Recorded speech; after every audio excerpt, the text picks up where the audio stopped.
Hearties. We are filming another episode of Heart to Hearties, and I'm Jen from Seattle, and we are here with Lori from Mobile, Alabama. And I'm Dawn Bateman from North Carolina. And we are joined by the amazing director, Siobhan Devine, who directed episodes 9 and 10. Welcome. Hello, Hearties. Hello. How are you? Yay. So glad you're All right. here. So we are ready to dive in, but we've got one question from last week that you also directed. All week, the Hearties have been hitting rewind, pause, zooming in.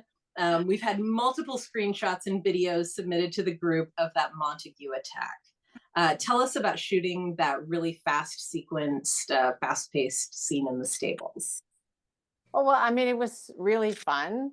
It was fun to design because I knew it needed to have mystery, and I also knew we didn't want to hurt the actor who plays Montague.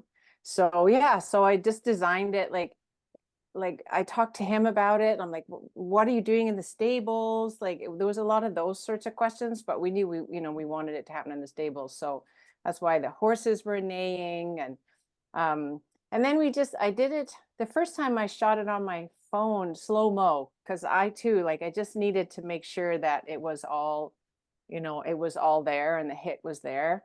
And then once we established that the hit was there and it was working, then we dropped back and let the real camera guys shoot it. Yeah. One of the things I like most about that scene is that we went, when Jack comes out and he's sort of in a wide, and then we go to the other side, we went from a wide to a wide, which is, I don't think something we do that often, but I think it really helped that the mystery of that scene to shoot it that way. So I love that. And then comes in, and then we see the horse and then the body. So yeah, I remember what's he seeing? What's he seeing there? Oh my gosh, it's a person. Yes, he's on the ground. Very good. A burly one. Yeah, took a beating for sure. Yeah. A big beating. Yeah. Well, last night's episode was titled What Goes Around, and it was written by Beth Stewart. And it was a pivotal episode for so many storylines. Angie Durden of San Bruno, California wonders, what was your first reaction when you read the script? I was so happy that I got to do this script because it's, I love working with actors. My background is theater.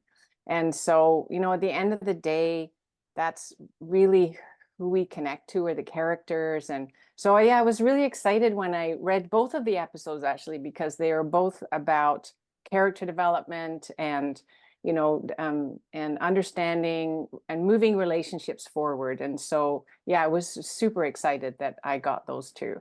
I always say I get the best episodes. So I'm going to say that this year too. They were very active, very busy episodes with lots going on, and we loved them. So these last two episodes have featured some of the finest acting moments we've seen from Kevin McGarry, Chris McNally, Andrea Brooks, and don't even get us started on Chloe McKinnon, Vienna Lee Cock, Highland Goodrich, and of course, Jada Lily Miller. Oh my gosh. But let's focus for a moment on the real star of the show, Pal the Pony. So talk to us about directing those horsey scenes with little Jack and about the incomparable Jack Wagner as his doting godfather. Oh yeah, those are super fun. First of all, I mean, that pony was so cute. When they said pony, I didn't expect it to be so tiny. Oh, really? And when it came out, I'm like, oh my gosh, it's so cute. I want to take it home. Come and live in my house. And it had such a great personality. I mean, there's always a wrangler on set. So there's always like every horse comes with its trainer. And every animal does that. So it had its trainer came on, and yeah, it was such a good little horse. And Jack is a good rider. He's good with horses. So, I never worry about him on horseback.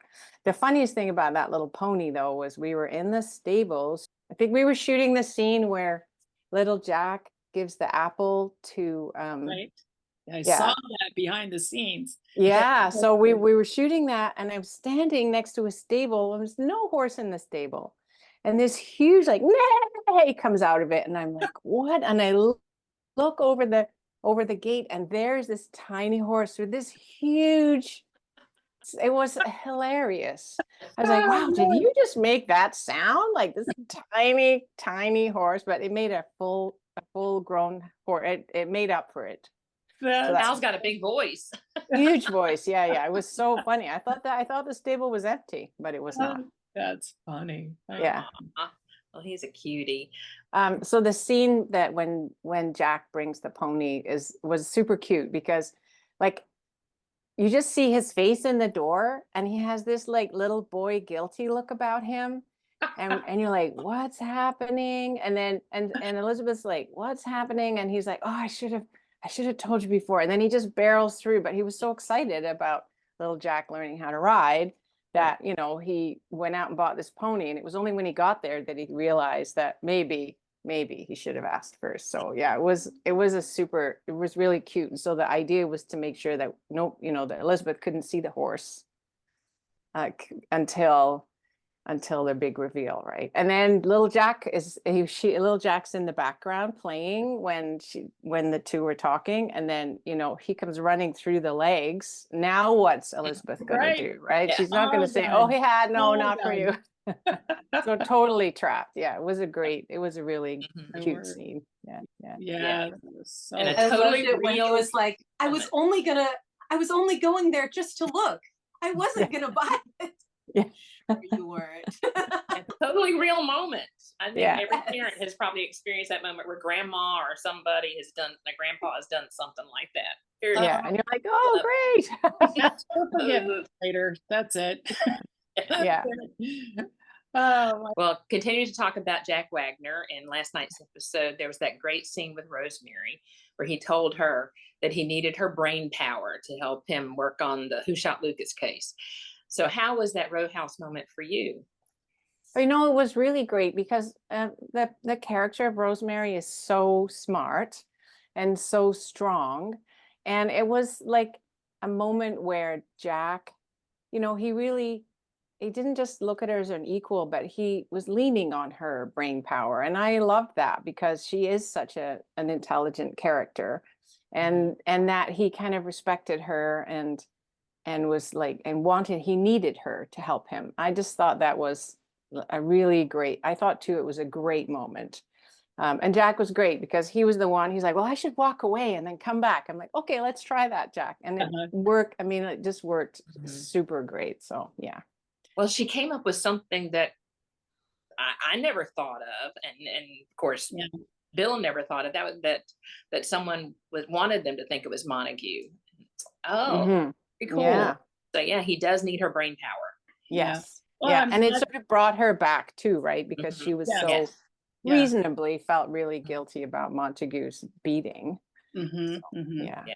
Oh gosh. So you did say that you have the greatest block in the world for When Calls the Heart. So, and it's always 9 and 10, right?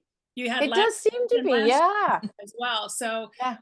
Last year you had these, like, a lot of people. You had the ball, the governor's ball, you had the crowd scenes, a lot of people, a lot of moving parts, things like that. But this year you have a lot of intimate moments, like heartbreaking and heartwarming moments.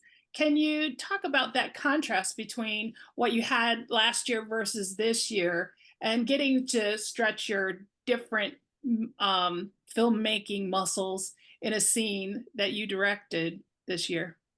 Sure. Yeah, it's always fun. I do seem to do episodes 9 and 10 a lot.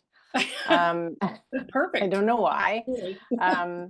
But last season was like, we had this massive, the call sheet was like so many actors on like every day, and the biggest problem really was technically how to get everybody ready, because like they're all in the wardrobe and the hair and the makeup, and how do you schedule the day to make sure that everyone is ready for the big scenes, right? So an awful lot of those scenes is logistics, And it's like, where are people going to stand? And then when I was trying to figure out how's the governor going to come in so that we can see the crowd. And so it's a lot of logistics. And then, but trying to maintain the character development and the emotion and, you get all those moments as well. But obviously if you've got 35 people in a scene, you're not going to have deep, conversations, deep moments. So yeah, that there's a lot of that. And then this year, I was thrilled to get these episodes because there really are, their character development, they're supporting the actor. I'm a big actor fan.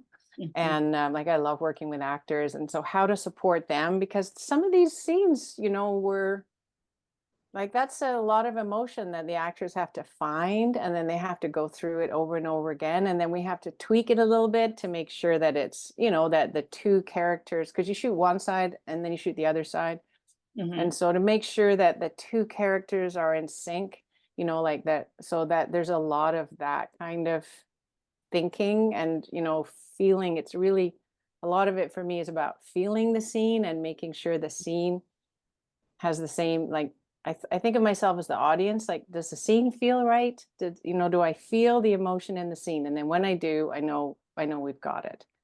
Right. And so it is relying on a totally different set of skills to, and to make sure that people are comfortable on the set, and that, like, people have the support that they need, as I said, especially for highly emotional scenes. I mean, everyone is an amazing professional. So, but it really is important to me that people can walk away, actors can walk away at the end of the day, not broken. Yeah. But feeling good about the day. Definitely. I totally. And, you had the highs and lows. I mean, the sadness, and the heartbreaking moment, and then the anger. I mean, there's just a lot, even in just one episode that you had to direct. This last week and this week, there's a lot of anger from Lucas, and we can't even, it's like last episode, we knew that it's really coming down. This week, I mean, he broke. The trauma and that was closing in on him, and he just broke. Pamela Van Kelly of Brandon, South Dakota, sorry, in North Carolina, I always think about South Carolina, found it absolutely heartbreaking to watch Lucas fall apart. We will get to the flashbacks in the next question, but can you talk about your direction with Chris McNally and his incredible performance? He's a lovely actor to work with. He's got a huge range, and it was really important to him that that the characters, like the pressure that the character is under, was clear. And like, it was really important to him because he talks about, he's trying to save the town, he's trying to bring jobs, and he sort of got like so he became very tunnel focused on this. And then also, the trauma of the shooting, and his life has just completely changed.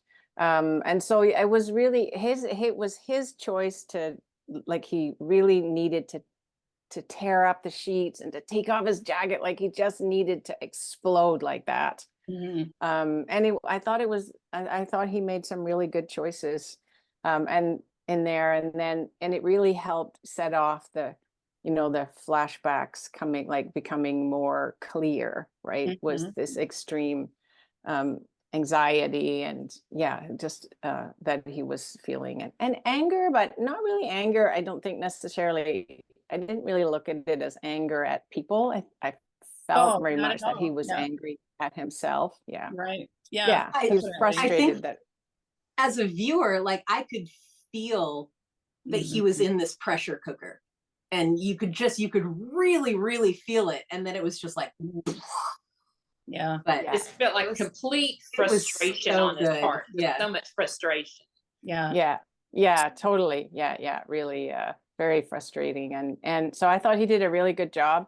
And then he did it a few different ways, like, and again, like, my job really in this case is, like, they're all professionals, they're superb actors. It's really just to make sure that we're all telling the same story. So sometimes maybe like something's a little bit too much, and then it's about, bringing it back and to just take the edge off, like to make it so like there's just sometimes you can go too extreme. So that was really with Chris, was to try and work out where that middle ground was, so that he could show the explosion that he was feeling, but that it didn't scare anybody, right? So that was kind of the balance. Yeah. Yeah, interesting. Yeah, so it's interesting that it was his choices for his character. So I think that's interesting.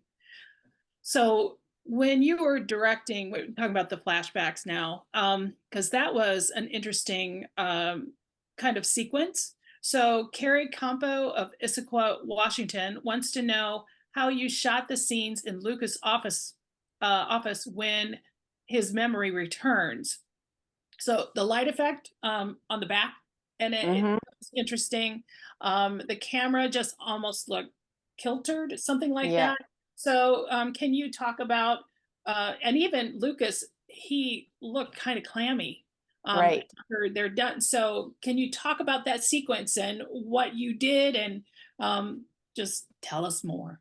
Yeah, sure. I mean, it's funny, you got it all. Like, I mean, the idea was to get him into the flashback. So we switched normally we do the cameras on a dolly, and everything is very smooth, right, on the show, and very like everything's the right way.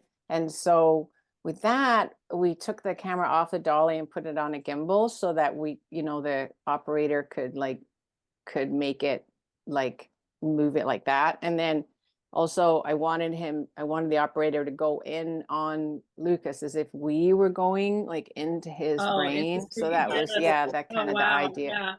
Yeah. And then we did actually put like misted him up, so that he was a little bit sort of as if sweaty looking, so that he kind of come through the ringer. Yeah. So all of those things were kind of laid in, because it was such a big part of his story. And so I really wanted to just show that, to give the audience that feeling of, like, as I say, going into the brain and, being there with him for the flashback. Yeah, the whole idea of lost memories and the anxiety, especially with the trauma. And then that trauma, he is realizing that his friends are with him and have their back, but they were really transparent, not support that particular project. So interesting how you kind of thread that needle between. It was like he went from being completely off to back to the Lucas that we knew, kind of. Yeah. And I think the whole idea behind the light was, the thing that first, I think it was in episode 6, maybe, where he has his first flashback. I think it was episode 6. And the first thing he saw was the headlights. So that kind of became a way into that flashback, was through that light. Yeah. Well, that was the one that we had for season finale, right? For the right. Yeah. So then you're just going in there, and I love the seamlessness between two directors. All of that stuff, you know what you do. Yeah. Well, we watch each other's work too. Like, if we know that we're doing something, like, we all know that we're doing the next episode, right? So I'm reading all the scripts as I go along. I watch the dailies, and then, if I need to see a cut, I'll say, can I see the cut of this, early, so that I have a sense of how. And sometimes I go to set and watch them shoot it, which is what I did with I went to see how Elise was shooting getting into the flashback, so that right. Yeah. Interesting. Continuity. I love it. Yeah. Well, and then the bottom line is the resort was canceled. So that's, the trauma that Lucas was experiencing, really, now we have a result. So, Mabel Brooks of Garwood, New Jersey, says she loved that the writers did not drag out the Lucas shooting whodunit till the end, and she enjoyed the twist with Jeanette. We really want to hear about filming that final scene at the edge of town in the car at night.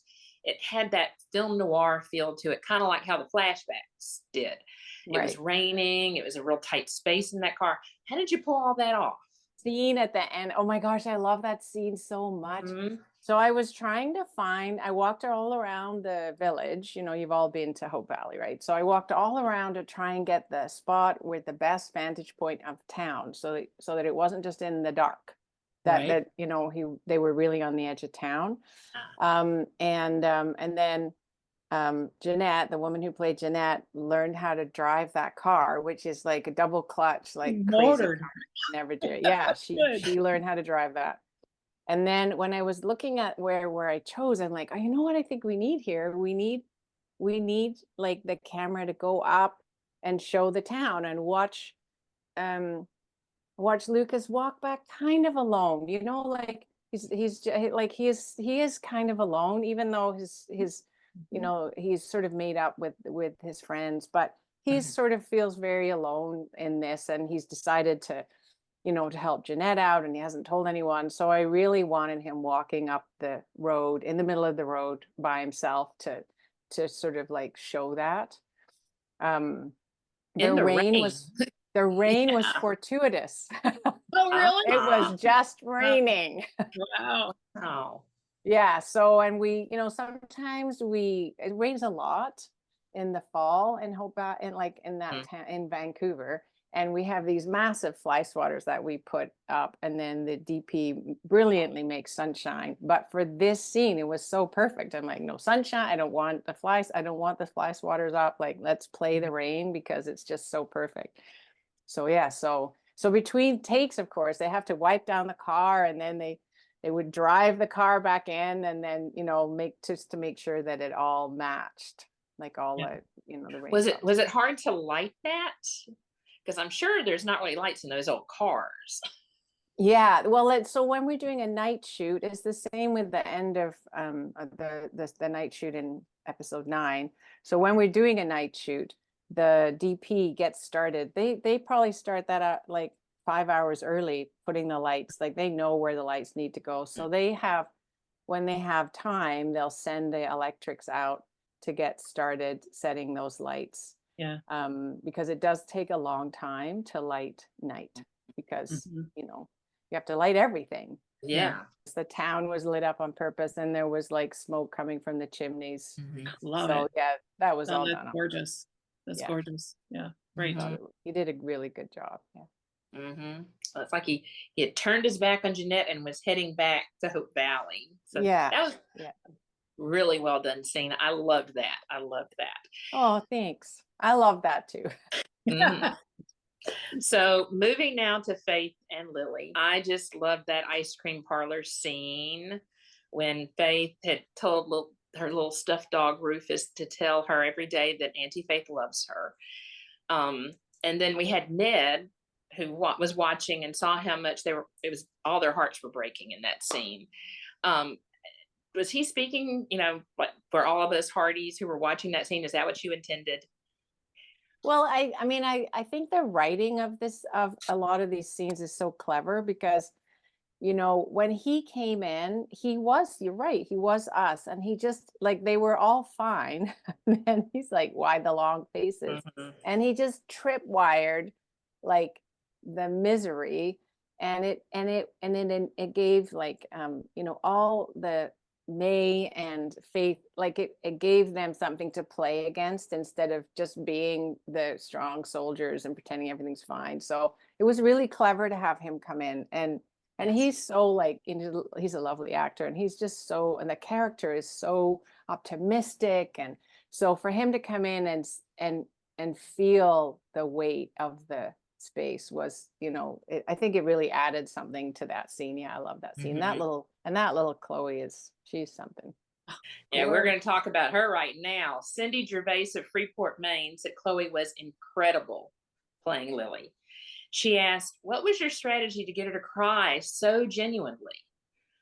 Oh my gosh, she is such an amazing little actress, and she comes prepared. Like, so she has an older brother who acts, and that's why she wanted to act. They're not like an acting family. Like, the parents are not acting, and not an acting family. And she was so cute. She said to me, can you let me know when it's my close-up? I'm like, sure. I love it. She's like 6 years old. And I'm like, okay, we're coming in for your close-up now. Oh, that's funny. Isn't that great? Oh my gosh, she's amazing. Like, I love working with her. She's very smart, and like often you can't just pick something up in the middle of the scene, like especially in working with children, you just go back to the beginning and do the whole scene. But she just was like right on it. I'd say, are you okay if we just pick up, like at one point in that, because that ice cream store, that ice cream scene was very long. And so, you don't want to keep doing it over and over and over again. It gets really tiring for the actors. And I'm like, are you okay if we just start it in this place? And then the script supervisor, he said, when you put your hands on the counter. Oh yeah, okay, got it. And then she would just do it. She was like amazing. Unbelievable. I Well, teach 6-year-olds. I can't imagine. I cannot imagine. Well, she does like a promo, and she had a stack of Kleenex boxes, and I'm like, she just, out of the park for that. Yeah. So And she's, cute. and it's cute. all her, the mom's like, I'm like, because, it's really, she's so professional that I would be like, she's 6 years old. So when we're done, everyone has to wait. And the mom comes on, and then she goes off with her mom. And then you can all come in and do whatever, like the relighting or turning around. But she's just so professional that, like people just treat her like she's been there for, 10 years. Yeah, she's amazing. It was, she was right with those Kleenex, because when she was standing next to Grandma Dora and said, but I want to stay with you to say, I was just pulling the Kleenex out. Oh my gosh. Yeah. So adorable. Well, so adorable for a family, for the Hickams. We're going to talk about that family. Come on. The whole idea of all the sisters. And then I don't know why I didn't even think about it, because, May is another M. I was like, okay, so everyone has an M name. All is good. Valerie Hall of Orlando, Florida says Dolores Drake, who was introduced as Hickams' mom, is one of her favorite actresses. So she loves seeing the whole family using chopsticks in that dinner. So tell us about the buildup of the tension with May having to cook for the Hickam family, and ultimately for the mom to have all those hangry sisters for dinner. Yeah, I love that whole storyline. Like, once she ended up having to cook for them, you could just see the kind of how bewildered she was. And then the next day. Yeah, the next day. I can't get all the groceries. And Mike is so like, good natured, and like maybe, and he's like, yeah, like he just wants everyone to get along. And I thought they both did a wonderful job. She did a lovely job of walking the tightrope between being terrified, but also, not like, but also being a good sport. I really felt that, that she did a really great job of doing that. And then there was a lot of discussion about the chopsticks, would they try, who would they use the chopsticks? And then, so it was decided that they would, so a lot of these decisions are made kind of like with the cast, like, interesting. what do you think? And then sometimes if they're totally off, I'll be like, okay, the script says, but for the most part, they've like, they don't just come with their lines learned, like they've all thought about it and worked on it, and they've often talked to each other. So I like to find out what they've been talking about and what they think. And then if it's on this, as I said, if we're all still making the same movie, if it's on the same path, then we're good. It's only, as I said, if it's like, no, that's not what the script says. Yeah. Then I'll step in and say, let's try something else. Right. But it wasn't clear, and it was such, it was really a scene of acceptance. So I thought that the chopsticks was a good choice, for them to all try that. Yeah. Well, interesting that they did their declaration of love at the table. It was like, I'm like, okay, this is random. It was just so fun. But it's so appropriate for the characters. So it was so interesting about what they did. It was just so well, it was interesting to shoot it too, because I'm like, I often like to shoot, if a person's talking to another person, I like to do a little bit of the shoulder so to keep a connection. But I'm like, let's do a clean 2-shot here.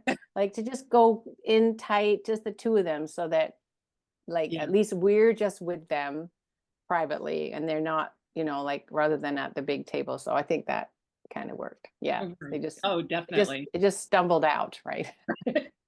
Well, it was good. It was good. When we love them. I mean, it's such a two great characters for sure. It Mhm. looks So- like they've got the Maisie seal of approval because she was smiling Yes, across the table at them. So, exactly. yay. Yeah, all of a sudden Yeah. she had a smile on her face. So I mean, Yes. it's a miracle. Yeah, I agree. She definitely seemed to warm to them. Yeah. Yeah, yeah. So another sibling situation that we had with and a dinner was at Elizabeth Row House with Nathan, Allie, and little Jack. So can you talk about why it was so important that little Jack and Allie bonding, like we could see it on film? Right.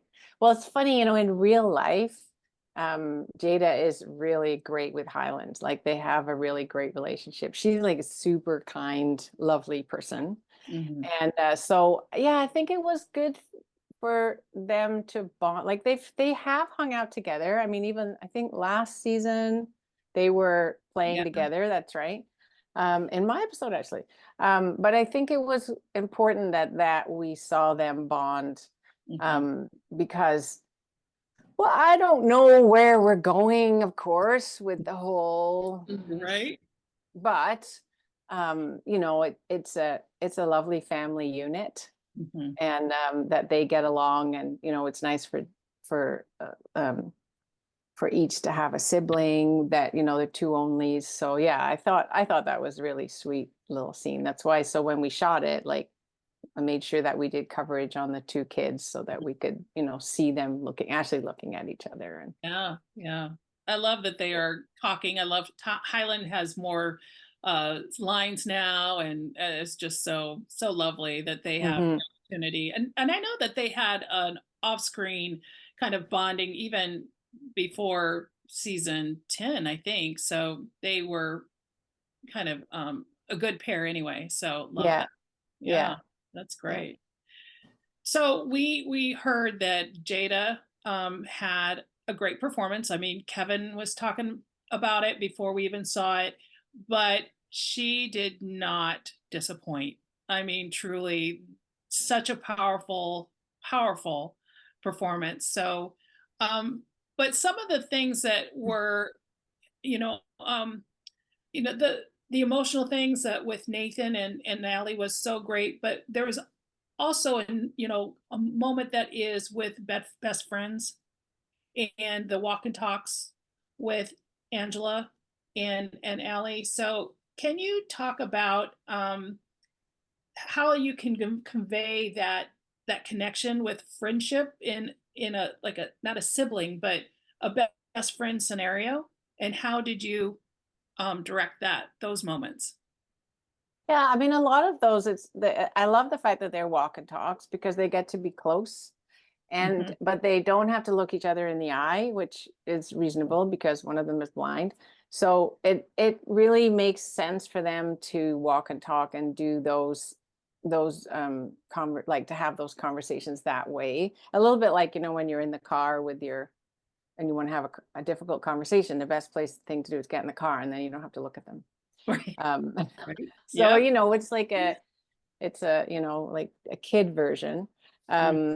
So, and also, Jada, I love this particular episode because Ali is always holding on to, because I use their real names when I'm talking to them. So now I'm Right. like, oh Yeah, my yeah. gosh. That's okay. You can do switch over. Yeah. You're Switch good. it out just like I do. Yeah. That's right.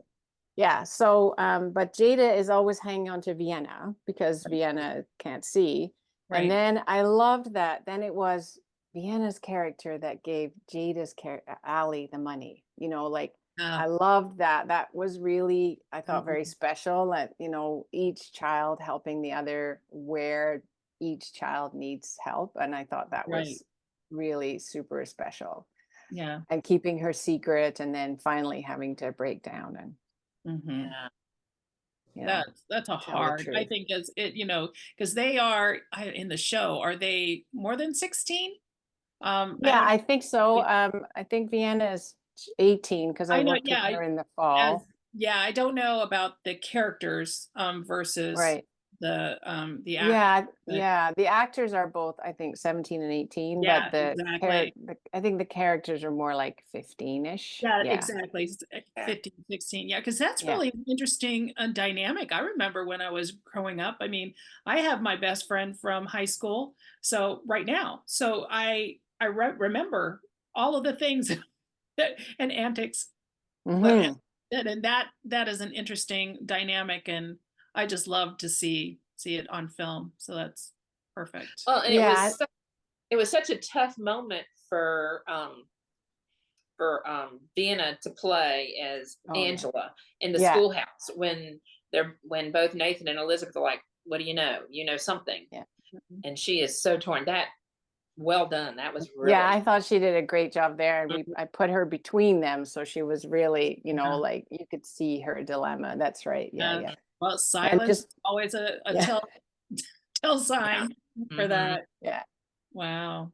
Yes, yeah, she did a really lovely job. But they're lovely. And also, I think that Angela and Allie are like they're the wise children of the group, really. And so, it's not they're not so that I think also makes them closer together, that they are, the younger children lean on them.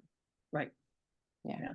Well, once she finally revealed where Allie had gone, and Nathan and Elizabeth head over to, the jail, Granville prison. Can you tell us a little bit about like where Granville prison was, like where it was filmed, and how production set all of that up? Sure. So it was actually, the set was built next to the stable. There's Oh, like on the back, Okay. on the side of the stable, like not the back, Mhm. but on the side of the stable. So that's where the set was built. Huh. And it was only a 2-wall set. So that's why there was a wagon there, and we had lots of extras as if it was a main street, so that to create a third wall. And also that's where the car, Nathan and Elizabeth's car taxi would pull up Right. there. Yeah. So yeah, it was quite a lot of discussion about where that was going to go and how it was going to work, because it clearly had to be a train ride away, so it couldn't be Right. anywhere near Hope Valley. But yeah, they did an amazing job building that. So we found like the stock shot of the prison, and then they built the set so that it would match, so that you would believe that you were in that building, Right. that you were outside that Mhm. building. Yeah. And then those doors actually really worked, so, which was great, because sometimes we needed to be Right. but we needed to open them so that we had some depth, like when Mhm. Nathan comes running in. I mean, we just needed space for him to be able to run and stuff. So Yeah. Right. Well, these past 2 weeks, Jada and Kevin have broken our hearts and mended them, and their acting has just been breathtaking. It's been amazing. So take us on set during that moment where she's sitting on the bench with the sting of just being rejected by her birth father, and then that relief when Nathan and Elizabeth showed up. It really kind of could have been awkward with Elizabeth being there, but it didn't feel that way at all. Like she Oh, just, you good. could see the relief on her face when they both showed up. Yeah, it was funny. She really belonged there. It was great that she was there, because she and yet so respectful of their relationship. Like, so she hung back, but she was there to support both of them. Right. So yeah, I thought she did an amazing job there of being, I mean, she's such a great actress, but of being in the Absolutely. scene and doing her job, but Mhm. as required in the scene, but letting the scene unfold as it should. So yeah, it was a great scene. It was super fun to shoot. And heartbreaking. You don't think, I mean, we all cry on set too. Yeah. So Yeah. it's not like we're just sitting, oh, she's crying, oh my God, Jane, crying. So we cry, we're like, okay, I think we got it. Oh my word. Absolutely. I think all of us could feel just, I mean, and I think, well, at least speaking as a parent, I think when you watch some of these kids, and you kind of feel a little like they're kind of your own kids, and you can feel that just, oh my gosh, that had to have hurt so bad, and yeah, it was beautiful. So I'm just Really curious was. because you talk about, how many takes, because I mean, I've talked and, did a lot of like podcasts about characters, and they were saying that they were tired and the tears just flowed, and they're like, they want to do another take. And the guy says, yeah, it's not gonna stop anytime too soon. So they were okay to do 2 or 3 takes. So how many times did you do it with Nathan? I Well, mean, Kevin and Jada. I really try to stay to like 2 or 3 takes on a scene like that. And then also if it's very emotional, like normally we start wide and then we march in, but often it depends on the actor, but with Jada, it was like, it's like, let's start close because she's already has the tears. So Right. let's do that. And then let's start on the emotional tight coverage and then move out for the wider coverage. So it's really about, it's just looking after the actor and making sure that because every actor is different, some actors need 30 takes and some actors need 1 take. So, Sure. My job is to figure out who needs what and make sure we get the best out of everybody depending on what they need. Yeah. Right. So I obviously didn't want, I mean, Jada wouldn't have those tears for every take. So, Sure. Yeah. she was totally ready. So then Yeah. we make sure that we grab those. Yeah. She had been doing amazing. Outstanding though. Outstanding. It was so good. So good. Yeah, it was really good. So Rebecca of Brantford, Ontario, loved how you let the breakfast scene between Nathan and Allie just kind of breathe. And it was just paced so beautifully. How does directing kind of influence the pace and such of a scene? I mean, quite a lot, I think. I mean, part of it is, part of it is understanding what the feeling is out of the scene. And so for that, like, it was really important that each character heard the other character. Like, they weren't just waiting for their turn to say their lines, but that they were actually responding. And so, yeah, I mean, and to let it breathe, it was important to let that scene breathe because it was like a massive scene of reconciliation and love and hope. And I mean, it just there's so much going on that it needed its time to breathe. So, oftentimes you can tell an actors I would just say, just slow down. It's okay. It's all right. We're not in any rush here. And then sometimes if it's too slow, then you do the other way around. But in this case, it really just needed that. It needed that care, it needed us all to care that much and to make sure that the actors and me and all the crew and like everybody just needs to care enough as much as the scene requires. And then when that all happens, then there's a little bit of magic. Yeah. Well, I think the Hearties were right there with you, and the timing was perfect. Great. For sure. Philip and Katie Larson of Denver say that I loved the way that Allie and Nathan reconnected. It was hard, but it was beautiful, and it was just in time for Father's Day. Yeah, I mean, I don't think I was on purpose in times for Father's Day, but I think that, parent-child relationships are very, very complicated and change over our lives. And what I loved about this storyline was obviously, like, a dad is about the person who raises you. That's like that's really an important part of being a dad. And I loved that's what, I mean, I felt that's what the story was all about, is that, Absolutely.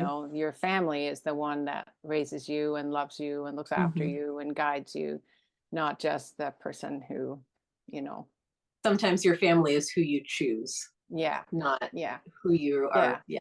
And who choose you. I think I wanted it to be very clear that there was no second best here, that, that Nathan is the best father for her, regardless of who, was the bio dad, that Mhm. he's the best father for her. And so I thought that was really, I thought that the scene captured that, the whole storyline captured that. Mhm. They Sorry? needed that moment. They needed that Yes. moment of healing Yeah. after all Yeah. that had happened. It was And beautiful. it's a great character for Kevin, because there's so much depth, like the father, the Mountie, the love interest, the hero, that like, it's nice that he has this relationship that's so requires so much of him, that he gives so freely. So yeah, it's nice. Mhm. That was a beautiful scene. So you talked a little bit about this earlier, but you passed the directing baton to Peter Deluise, who he directed these last 2 episodes of season 11. How much do the directors of the various blocks interact? And do you guys have an actual conversation about the flow of the stories? Yeah, sometimes. I mean, sometimes you don't need to, I guess, but sometimes you do. I mean, I love Peter, so we chat all the time. Yeah. And because I think last time I was after him, and so yeah, we do talk between not really between, because there's no time between, but when he's in prep and then I'm in production, we talk about what's happening in the story. I mean, obviously he's reading the scripts, and he's probably watching the dailies as well, like all the stuff we're shooting. But we do chat about things that are, I knew a lot about his episode because I needed to. But I'm just that kind of person, really. Like, so I would keep asking him questions and about what he was doing. But it informs things for me, because then I'm like, I can make sure there's some things in the script, you're like, why is this here? But if you haven't read the next script, it's like, oh my God, it's so important. You can, Right. so it's, Yeah. like, so that's a lot of it is like about that kind of thing. Like, what is this thing here? And then talk to the next director, or read the script, or both. And then you see, oh, well, if I don't shoot that, Right. the script is Right, not going to make any right, sense. Yeah.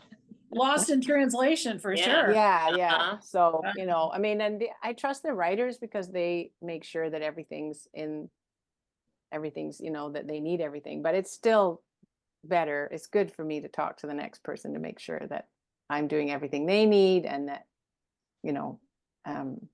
and that they know what I'm doing. So yeah, there can be quite a lot of communication. Not all directors do, but on this show we do, because we all know each other. Right. So, Yeah. so it's easy. That's cool to know. And you just don't know, because I know you guys are so busy when you're pre-production and filming and post-production, how much time you have to sit down and chat with each other. So that's really cool to know that you guys are chatting and getting it all worked out. Yeah. Sometimes you don't, if you don't need to, but sometimes you do. So, it depends on what's happening in the scenes. And so, yeah. That's good. And I love watching other directors work, because then I get all kinds of tips. It's always an education. Yeah. Mm-hmm. Yeah. Well, we entered next week's episode after a slow burn romance, which they've been talking about all season, the slow burn romance that Bill Avery in one of the previews actually called slower than molasses in January. So we wonder, Siobhan, how many almost kisses and how many interrupted love scenes have you filmed over the course of your directing career? That's such a good question. I probably have not directed that many, a few, but not as many, I guess not a ton. I don't do a lot of the movies, because there's often they're in that. So not very many. So for me, it's kind of a fun, it's a fun thing when I'm like, oh, look what I get to do, because I don't get to do it very often. So that was super cute. With the window, like that was quite a lot of planning, because those windows actually don't open. I'm like, okay, but I don't want it like at the back of the church, because then the kids come in, it doesn't quite work. So then they had to come and like make that. The set deck people came and they created a window that could open, so that we could put it right there. Yeah, it's funny the things you think. I'm like, well, this should be this window, and they're like, well, that window doesn't open. I'm like, can we make it open? So then they have to build a new window. So that it'll No. yeah, but that was the right place for it, because and he could come in with his box, like there's a nice entrance, and then they could stand by the window, and then she was right there, like she's not moving, like she doesn't have to go miles, and it would be weird. But if she's trying to open the window and he's standing right there, like it would be rude for him not to help. So then, and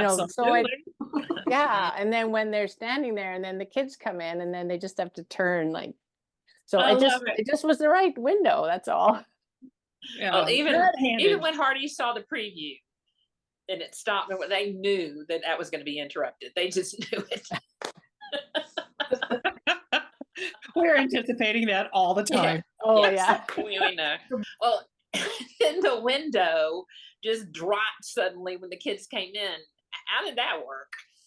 Well, so the set deck people, the carpenters, built that window so that it would open, but they didn't build it so it would stay open.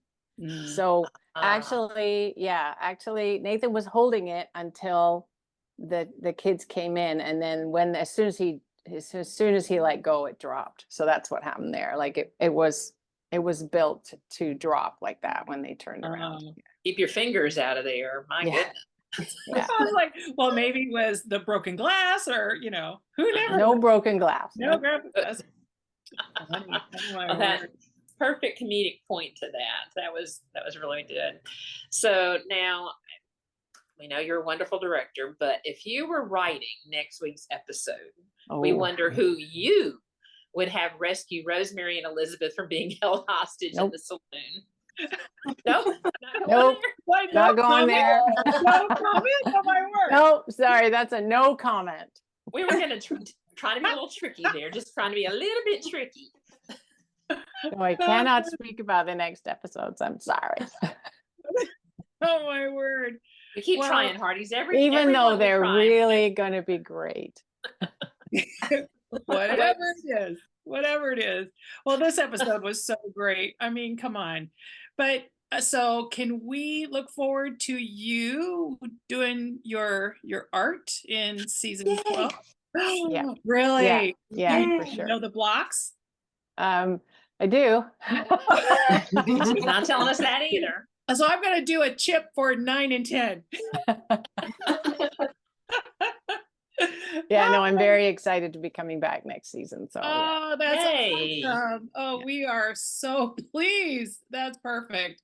Well, thank you so much for all of your talent and taking time for us for this particular chat. So thank you, Siobhan. Oh, thanks so much. You're so kind. But thank you for all your kind words. I really loved directing these episodes. And so it's really heartwarming when people love the episode that I loved to do, like it is literally nothing better. So thank you very much. Oh, definitely. Very well done. The drama is building, Hearties. So join us for the episode 11. Yeah. Next to last. For episode 11 and on Hallmark Channel, 9:00 Eastern, 8:00 Central.